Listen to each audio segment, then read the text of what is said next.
Tu librería presenta el podcast de los literatos malditos, un podcast dirigido por Alejandro de León, disponible en Spotify, iVoox y YouTube. tulibrería.org.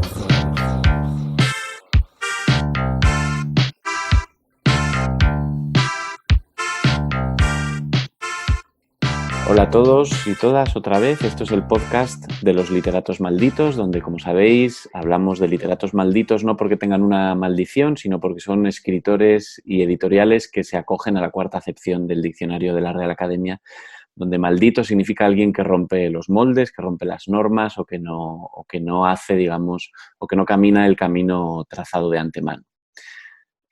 Hoy tenemos a Javier Moreno, autor de Null Island y de otras 8 novelas, además de libros de poesía, un par de libros o de antologías de relato corto, ganador de varios premios literarios, narrativos y poéticos también.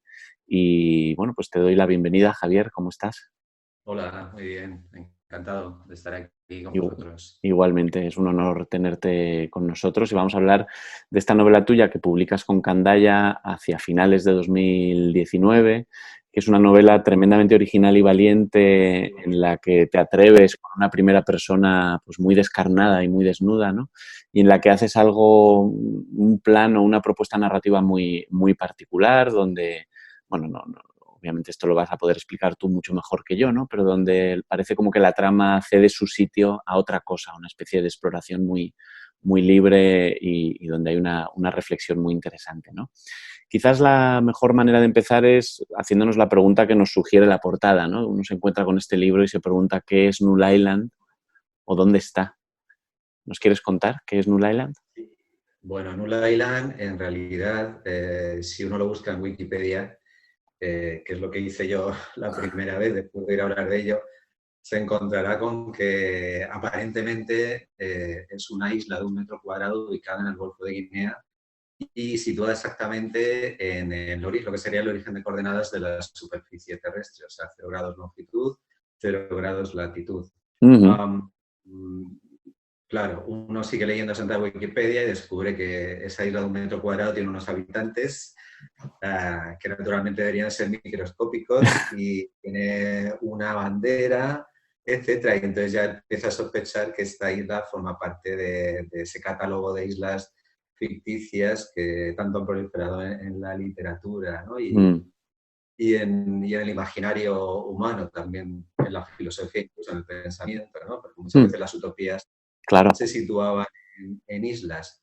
Y me resultó muy sugerente la idea. No, digamos, mi novela va por otro camino completamente distinto. No es que yo fabule la existencia de estos utópicos seres que viven en Null Island, nada por el estilo, pero sí que me sirvió como metáfora para enlazar una serie de hilos de esa novela en la que yo ya estaba trabajando, digamos. El título viene un poco posterior y no es que yo descubra el título y luego ya me ponga a escribir una novela sobre eso, sino que de repente al descubrir la existencia de este lugar imaginario, por cierto, al que digamos, se habían apropiado en este caso los algoritmos para hacer algo muy gracioso. Cuando uno, no sé si sigue ocurriendo porque no lo he probado, pero al menos antes cuando uno colocaba en Google Maps o en Google Earth una ubicación errónea en el planeta y directamente ibas a naufragar a este origen de coordenadas, ¿no? Con lo cual también se añadía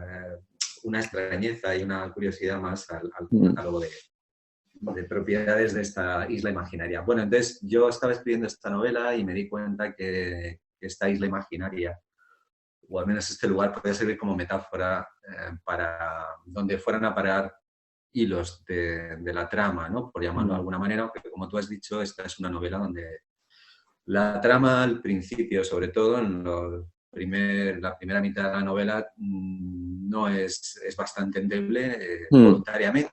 Es decir, no, la trama en la primera novela, en la primera parte de la novela, se puede traducir en una sola frase, que es que un tipo pues, padece un episodio de impotencia y se pregunta a qué se puede deber este asunto, a cuestiones psicológicas, a cuestiones fisiológicas, etcétera, ¿no? Y eso le tiene que ver a su vez con un proceso en su propia escritura, porque el narrador es a su vez escritor, mm, y estaba intentando escribir una novela sin personajes, ¿no? Lo cual es mm. bueno, pues un atrevimiento Casi como una eh, isla imaginaria en sí exactamente, mismo, ¿no? Un no lugar. muy paradójica, ¿no? Por otra parte, Sí. que un escritor se proponga escribir una novela sin personajes. Mm, Claro, al final el propio escritor es el que acaba convirtiéndose en personaje, y no solo él, sino que otros, pues por supuesto su mujer, ¿no? Y luego se van añadiendo otros más a la narración. Pero mm, bueno, mi idea era, sobre todo en esta primera parte de la novela, intentar trazar una mm, correspondencia entre, digamos, el problema físico, ¿no? Y, digamos, ujú, una pretensión narrativa, ¿no? Así casi como un problema abstracto, ¿no? Cómo se ujú, pueden vincular las cosas, y sería esa, digamos, la hilazón de esa primera parte de la novela. ujú. En una reseña que hace de tu libro Gustavo Faberón Patriao, él dice que es una novela sobre la soledad y el aislamiento, la de los personajes ficticios, la nuestra, una es trasunto de la otra y hay una especie de indefinición en ese sentido, ¿no? ¿Dirías que esa isla nula, esa isla inexistente o la propia metáfora de la isla, que casi siempre es una metáfora del aislamiento, es una, digamos, una buena metáfora para estos personajes? Es una novela que habla de la soledad y que habla de estar solos aunque físicamente estemos juntos. Bueno, yo no cargaría demasiado las tintas en ese sentido. Mm, Es una lectura que hace Gustavo y es una lectura posible, y la reseña de Gustavo es muy buena, vamos, mm, me parece fabulosa, pero yo no la vi tanto. Claro, luego el lector es soberano, ¿no? Y el claro. público, pues más todavía. Y entonces ya sabes que luego el lector pues ve cosas o lee cosas en las que el escritor muchas veces no ha pensado, y eso está muy bien, ¿no? Mm, Siempre que todo entre dentro de una coherencia. Y normalmente así es. Yo, desde luego, no me lo planteaba así. Naturalmente, cuando uno tiene como el personaje ese problema, digamos, mm, pues ya causa una desazón mm, existencial bastante importante. ujú, Pero yo no veo que el personaje esté solo. ujú, Primero, está acompañado de su mujer, que es paciente también de ese ujú, problema. Y luego, bueno, él tiene su red de contactos literaria, va a un ujú, congreso, se relaciona perfectamente con otra gente, y bueno, y luego hay un desengaño amoroso, ¿no? Pero bueno, quiero decir, para mí la soledad no es el no tema es el conflicto, digamos, central. nuclear Mm. de la novela, no lo es. Otra cosa que a mí me ronda la cabeza y tiene casualmente, es una casualidad afortunada, tiene que ver con cómo hemos llegado hasta ti. Nosotros llegamos hasta ti a través de Bruno Galindo, como sabes, que ha sido entrevistado también en este podcast y que publica un libro llamado Remake, donde tenemos a un director de cine en horas bajas y también que no sufre de una impotencia física como tal, pero como sí de cierta ausencia de creatividad y de cierta impotencia existencial, ¿no? Eh, Esta novela, la tuya, la de Bruno y otras que han aparecido en mi camino últimamente, escritas por escritores varones, ponen en su centro a personajes varones que tienen como una cierta crisis de la masculinidad y como una cierta impotencia en muchos sentidos posibles de la palabra, ¿no? Entonces mi pregunta es si crees que eso está pasando, que existe una cierta crisis de la masculinidad en nuestra cultura, si quizás tu novela se hace eco de eso. Eh, o la Eh, literatura en general. sí, vamos a ver. En general, el tono melancólico o el personaje melancólico ha sido una constante a lo largo de la literatura, ¿no? Mm, Se me ocurren más protagonistas melancólicos, digamos, que vitalmente saltados ujú, a lo largo de la literatura que yo conozco, ¿no? En concreto, si lo llevamos al terreno contemporáneo y de ujú, varones, pues cuarentones o mm, cincuentones, pues vamos a ver, el tema es cierto que hay un replanteamiento, ¿no? de la cuestión de la masculinidad, ¿no? mm, Y esto también que sirve de reflexión al personaje de mi novela, ¿no? hasta el punto de que, bueno, incluso, digamos, llega a vislumbrar una virtualidad en su problema de impotencia y es otro tipo de relación, digamos, con las cosas, ¿no? Ujú. En el momento en el que ya la potencia, digamos, sexual se atenúa, ¿no? Pues él entiende que hay otra manera de relacionarse con las cosas, incluso con las personas, que ya a lo mejor no va a venir dada tanto por el sexo, sino por otro tipo de cuestiones más, digamos, tenues, refinadas, Ujú. sofisticadas. Y eso efectivamente, pues sí, tiene que ver, yo creo, con un punto en el que todos los hombres de cierta edad, yo creo que todos en general, pues andamos un poco redefiniéndonos, ya no solo por la cuestión feminista, sino también por el propio entorno, ¿no? Claro. De las emociones, ¿no? Mm. Yo creo que también un poco las redes sociales, la tecnología, modifican y condicionan nuestro modo de relación. Ya no Ujú. es cuestión tanto de un discurso, más o menos, el discurso feminista haya Mm. hecho también que nos tengamos que reubicar, ¿no? En relación a esa masculinidad previa ortodoxa, supuestamente existente, sino que creo que todos nos estamos redefiniendo incluso la mujer, ¿no? A Sí. través de estos nuevos modos de relacionarnos, que son Mm. las nuevas tecnologías, ¿no? Ujú. Y eso también interviene, ya no solo Mm. digo, algo privativo del hombre, sino que se puede generalizar a todos los seres humanos, ¿no? Contemporáneos. Sí, sí, efectivamente. Me gustaría preguntarte un poco sobre la forma del libro. Es una, como yo decía al principio, me parece que es una opción muy valiente la que tú haces, cómo colocas o cómo recolocas la relación entre trama y reflexión.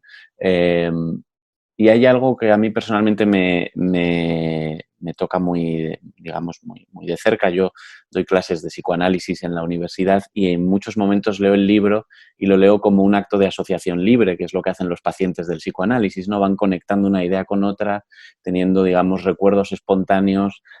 Tu personaje, bueno, sobre todo eso, al principio hace como una especie de entramado de ideas sueltas y espontáneas que parece que no tienen nada que ver la una con la otra y que parece que te alejan de la trama, pero en realidad está configurando significado eso, ¿no? O sea, en realidad puedo hacerte muchas preguntas sobre eso, pero quizás empiezo por la más sencilla y es, ¿fue fácil escribir así?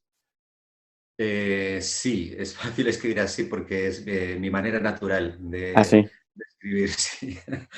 Eso es una pregunta que sí, que me hacen a veces, ¿no? Pero claro, mi respuesta es, en este caso, bastante sencilla porque es la manera en la que funciona mi cerebro, ¿no? Ujú. Y por tanto, mi escritura.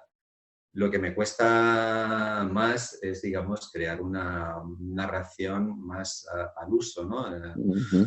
Una continuidad más hilada, digamos, de las acciones, ¿no? Y los personajes que las desarrollan. Entonces, para mí, sí, digamos, mi modo de funcionar a nivel de pensamiento y a nivel de escritura, por tanto, es así. O sea, que me resulta muy sencillo. Digamos, Mm. puedo decir que a lo mejor fue más sencilla escribir la primera parte, que es más fragmentaria en ese sentido, que las otras dos, diferentes en tamaño y en extensión, pero que digamos que tienen un trabajo más de hilatura, ¿no? De la Claro. narración, porque ya una transcurre en un espacio físico concreto Ujú. que es sólida, en un congreso, entonces, digamos, ahí hay que hacer verosímil Hay que armar la escena, digamos. centrar Mm. los espacios y los Mm. tiempos, ¿no? Y luego la última historia, la propia de Null Island, pues bueno, esa Mm. fue también relativamente sencilla, pero bueno. Entonces, sí, la respuesta es que sí, sí es sencillo. Lo único, lo que es, a ver, pero no, quiero decir, lleva mucho trabajo. A ver, no quiero, la sencillez no tiene que ver necesariamente o la facilidad, más bien no tiene que ver, yo creo, con la sencillez, porque sí que lo que hago es que esos fragmentos, Ujú. sí que, como tú dices, sí que tienen otro tipo de hilazón detrás, no es una hilazón Efectivamente. lógica, metafórica, Mm.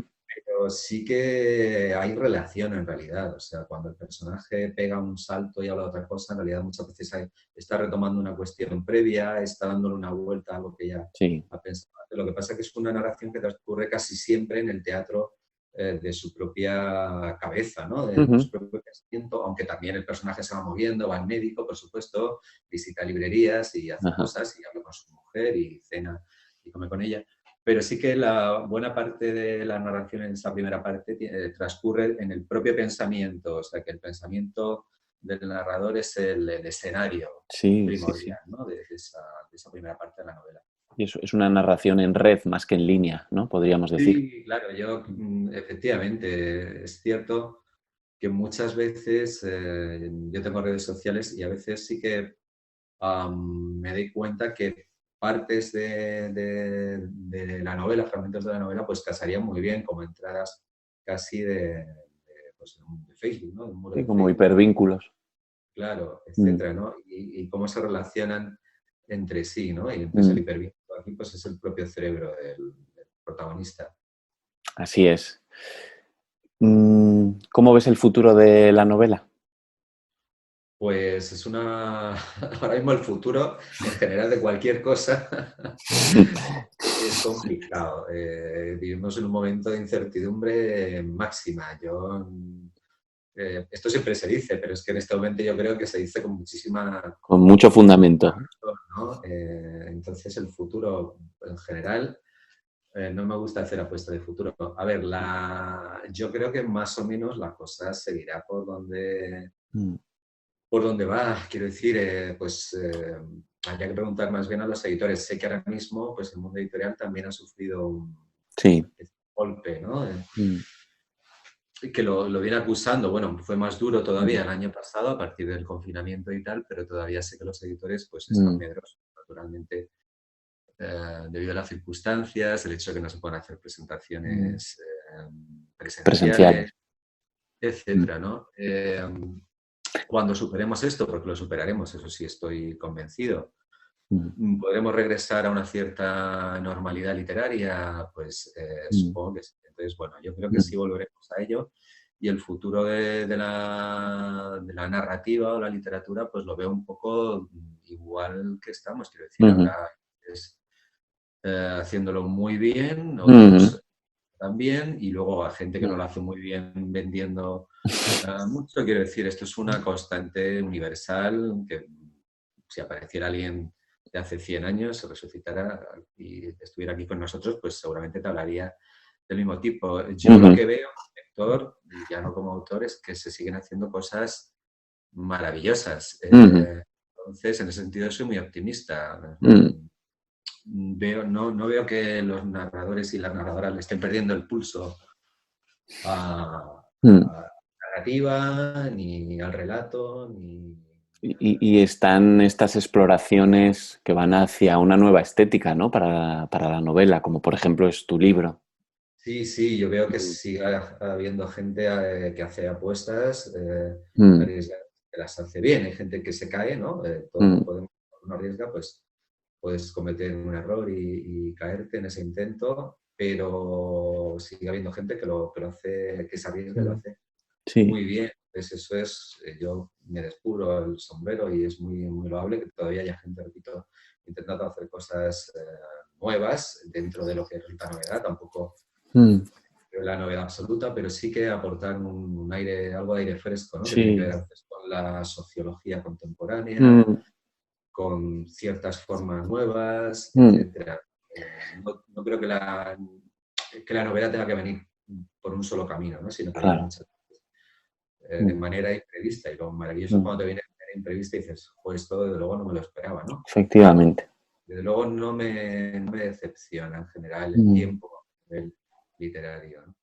Tiene todo el sentido, por otro lado, que si estamos en ese lugar que describías tú antes de transformación, ¿no? De las masculinidades, de las feminidades, de la identidad, de cómo estar juntos, de cómo estar en el mundo, la narrativa vaya quizás un poco detrás de esa transformación, pero en cualquier caso en paralelo y también se transforme ella misma, ¿no? Sí. Em, Hablando de eso, de tu satisfacción con lo que te estás encontrando en el mundo literario, tenemos una sección de esta entrevista que repetimos siempre, que es la llamada, bueno, lo que llamamos el recomendatorio, y donde pedimos a nuestro entrevistado que nos hable de alguna obra que le haya impactado, que le haya gustado especialmente en los últimos meses y que nos la recomiende si quiere. Pues la verdad es que es complicado porque Mm, como leo varias cosas al mismo tiempo y a veces de manera estajanovista y desaforada, a mm. veces casi que leo, acabo un libro, empiezo el siguiente y me cuesta tomar notas de quién es el libro. Sí, sí, sí. La literatura es como una experiencia, más que, a ver, está hecha por nombre, por supuesto, eh, y por personas, pero como lector, Mm, pues soy un degustador mm. y voy pasando a veces de un plato a otro sin Se demorar genera mucho. como una especie de continuo, ¿no? Una especie Y de los río. formatos, y los Mm, formatos distintos, formato electrónico, formato mm, papel, etc. mm. Pero sí podría mencionar, por ejemplo, una novela que he recomendado a amigos, que es la última de Andrés Ibáñez, Nunca Ujú. preguntes a un pájaro. Me ¿Puedes pareció... repetir el título que justo se ha cortado? Sí, nunca preguntes su nombre a un pájaro. De acuerdo.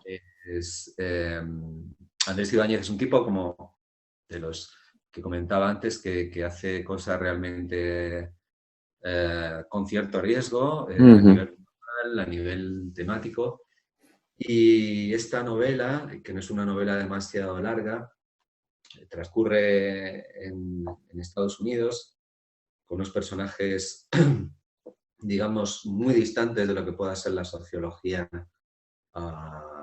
digamos, que nos envuelve, ¿no? En la mm. española, pero al mismo tiempo no son nada estereotípicos, tampoco de lo que uno puede figurarse como unos personajes estadounidenses estándar, ¿no? Y consigue darle una tonalidad de cierta, o sea, digamos, un punto siniestro, Ujú, al mismo tiempo con una belleza en la escritura muy significativa que hace que te lleve por unos lugares recónditos, nada previsibles, por otra parte, ¿no? Porque bueno, la cuestión del género, pues, cuando hay misterio, sí. etcétera, llega un poco a ser previsible. En este caso ronda casi lo metafísico y Ujú, también un juego casi metaliterario sin ser explícito y sin ujú, ser cargado. Lo metaliterario también puede a veces sí. cargarnos excesivamente, pero sí que hay una reflexión implícita sobre el propio oficio de la escritura, ¿no? Muy Ujú, implícita. A lo ujú. mejor no detecta todo el mundo, pero sí que como escritor ahí yo veo que a lo mejor lo aprecio más. Y por esas y otras muchas cosas me parece una novela muy reseñable y Mm. que luego no debería pasarnos desapercibida.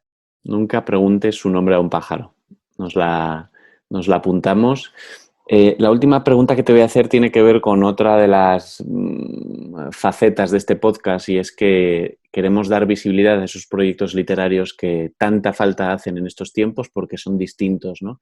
En ese sentido, damos visibilidad a los escritores, a los contadores de historias, pero también a las editoriales que apuestan por estos proyectos. Me gustaría preguntarte por tu experiencia con Candaya, por tu percepción de esta editorial, de su catálogo, en fin, pues si nos puedes contar un poco qué ha supuesto para ti trabajar con ellos y qué podrías contarnos sobre esta editorial. Pues vamos a ver, soy un autor que ha pasado, como practico encima, digamos, varios géneros literarios, Sí. pues varias editoriales de poesía, varias editoriales Ujú, de relato, varias editoriales, bueno, de relato y narrativa, ujú, de relato. Entonces, con Candaya en concreto, yo publiqué mi segunda novela, que fue Click, en el clic. año 2009, si no recuerdo mal. O sea Sí. que mi primera experiencia con ellos viene de hacía bastante tiempo y estuvo muy bien. Quiero decir, Ujú, estuvo muy bien. Lo que pasa es que Candaya tiene un catálogo, digamos, corto. Yo soy un tipo que produce bastante, quizá demasiado. No sé si eso puede ser. qué Entonces, envidia. un momento en el que, bueno, pues, digamos, abrí el campo y pasé a Lengua de Trapo, luego publiqué en Ajá. Salto de Página. Y con el tiempo, por supuesto, yo mantuve el contacto y la buena relación con los editores de Candaya, pues les mandé este proyecto de Null Island y les interesó y para mí fue como volver a casa también, porque realmente Claro. la primera novela se publicó en una editorial muy pequeñita, se podría decir que mi primera novela, mi estreno, digamos, en el que fue con ellos, ¿no? Fue los que me dieron la alternativa, usando la metáfora taurina. Y entonces volver con ellos pues fue recuperar o actualizar una relación que fue muy agradable y sigue siéndolo. Y orgullo, porque la verdad es que, a ver, está mal que lo diga yo, que soy de la casa, pero este Candaya tiene un catálogo brutal. O sea, yo es que acabo de leer ahora, podría haber recomendado también Tierra Fresca de su tumba, que acabo de leer, de leerla ayer. Pero casi cualquier otra cosa que cojas, la verdad es que... Además publican a gente muy buena de ambos lados del charco, ¿verdad? Sí. O sea, hacen una selección tanto hispanoamericano como de aquí de España, impresionante. Entonces, la verdad es que pues todo lo que publican podríamos llamarlo delicatessen, ¿no? Sí. Cuidan mucho los libros, además. Al no publicar mucho, seleccionan mucho, muy bien. Tienen digamos, una línea editorial que a mí me parece fantástica, porque aúna, digamos, la calidad, digamos, en lo que se narra y con una calidad normalmente en las formas que no encuentras en todas las editoriales. Eso sí lo puedo decir. Y he pasado por unas cuantas, ¿no? Entonces, tú ya sabes que Candaya tiene un sello muy definido. O sea, literariamente impecable, deslumbrante, muchas veces. Luego ya te podrá interesar más o menos lo que te cuentan, pero, o sea, estos formalmente son libros brutales, ¿no? Sí. Muy interesantes. Sí. Para mí, pues es fenomenal la experiencia. En principio seguimos juntos, o sea, ya tenemos un proyecto también para el año que viene, otro libro de relatos. Qué buena noticia. Sí, muy ilusionado. Espero que nuestra relación se prolongue mucho en el tiempo y que nos vaya muy bien a todos. Es claramente una de esas editoriales que cuando te paseas por las librerías capta tu atención con facilidad y además después de estos años ya es una apuesta segura. Sí, yo creo que ya están bastante asentados, ¿no? Pues han sufrido, me consta, pues, como todas, ¿no? El periodo este de confinamiento y de decisión que ha hecho que se retrasen los catálogos también, no solo de Candaya, todos. Un semestre, ¿no? Ha habido que modificar muchos planes de edición. Pero bueno, están otra vez en ello, con fuerzas renovadas y desde luego con un catálogo que merece muchísimo la pena. Oye, Javier, volviendo a esto de la escritura en red y ya para terminar, voy a leer una cita, algo que dice sobre ti Don DeLillo y que es una frase con la que yo creo que uno podría morirse contento, ¿no? Que es esto de Kubrick, Malkovich, Einstein y todo lo demás, una pieza de prosa cuántica. ¿Nos puedes contar un poco de dónde viene eso y qué se siente? Sí, bueno, pues empiezo por el final. Uno se siente muy agradecido a esa frase. Pues esto viene de la edición de Alma en inglés, que la editó un pequeño sello estadounidense, se llama Quantum Prose. Entonces, la editora, que es Marta Ortea, digamos, tenía el contacto o le dieron el contacto de la agencia Don DeLillo, no directamente de su dirección. Por lo que me han contado, él siempre va a la agencia, que está ubicada en un despacho de un edificio de Nueva York. Y ahí es donde pues le mandan el correo, ¿no? Habitualmente. Y entonces le enviaron Alma, que tiene en inglés. Y lo leyó el libro y entonces luego pues tuvo la amabilidad de enviar una nota manuscrita a la editora, a Marta, donde decía esta maravilla, ¿no? Y por supuesto, Marta, toda emocionada, no me extraña. Me lo descargó, me lo envió y bueno, pues me hizo muchísima ilusión porque desde luego Don DeLillo para mí es una enorme referencia literaria, ¿no? Desde hace muchísimo tiempo. Es una de mis influencias. A ver, uno no sabe muchas veces dónde vienen las influencias. Ya no sabe si es la influencia, más bien una confluencia, ¿no? No sé, empieza una cosa y acaba otra. y viceversa, pero sí que más bien es confluencia, aunque yo siempre he leído con muchísimo deleite y placer, pero entendiendo que ese placer venía de que había algo dentro de mí, ¿no?, que entroncaba Que tenía que ver con eso. Con esa narrativa y con esa manera de mirar las cosas, ¿no?